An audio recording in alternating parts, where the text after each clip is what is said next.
We're expecting the British Parliament to begin an emergency debate session on Syria any minute now. Back here at home, the White House will make the case for military action to top lawmakers today, while calls for congressional approval grow louder. So joining me now, New Jersey Democratic Senator Bob Menendez, chairman of the Senate Foreign Relations Committee.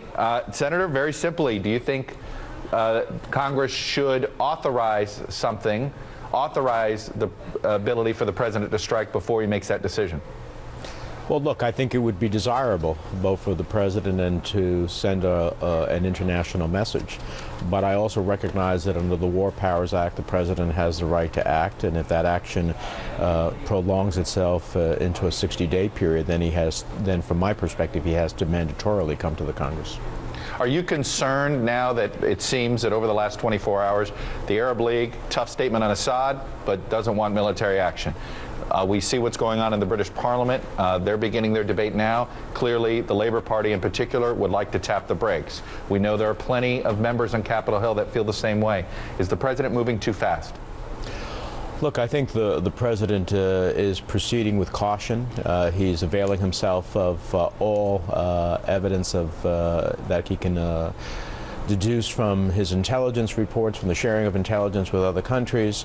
I think that today we'll be having a phone call with a bipartisan leadership in the House and the Senate of all of the relevant committees, including my own, and I look forward to what the administration has to say there. I know that the other side of this, Chuck, would be that people would say, well, Assad used chemical weapons once, now he's used it a second time, and we are not going to send a global message if we don't go ahead and have some form of action here that is consequential to the regime, that the use of chemical weapons cannot be used against innocent civilians. That's a real consequence to us. What should be the mission here if the president chooses to strike? Should it be to make it so that Assad can physically isn't able to use chemical weapons again, or a warning shot that says, and if you do it again, it'll be worse? What is the specific goal of the mission as you understand it to be?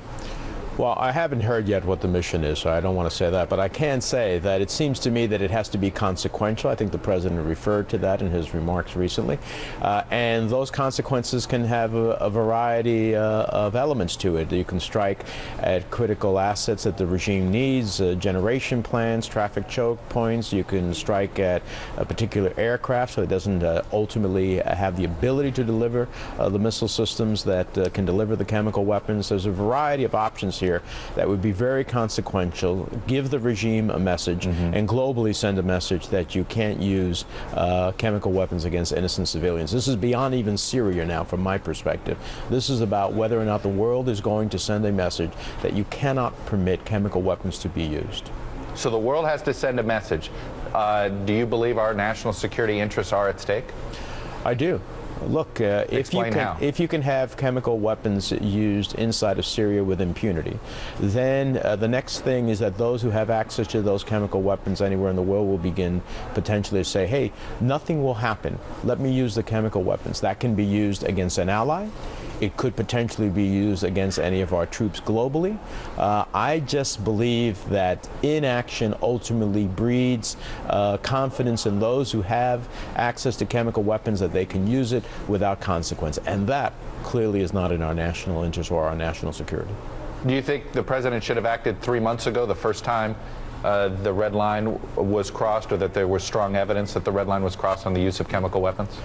Look, I think that the president has to make his decision when it is appropriate to use military force to pursue the national interest and security of the United States.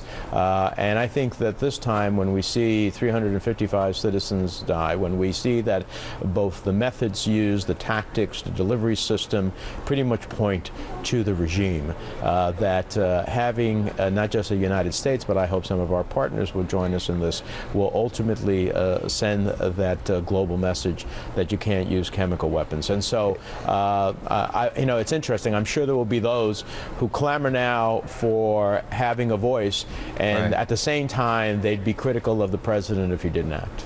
Well, let me ask you this. Is there a compelling case not to act militarily? From my perspective, I think there is a compelling case to act in a. You don't think there is one in a limited way to not act? I do not see a compelling case not to act at the end of the day. There's always risk. Look, nothing in Syria is easy. Right. Nothing in Syria has good choices in it.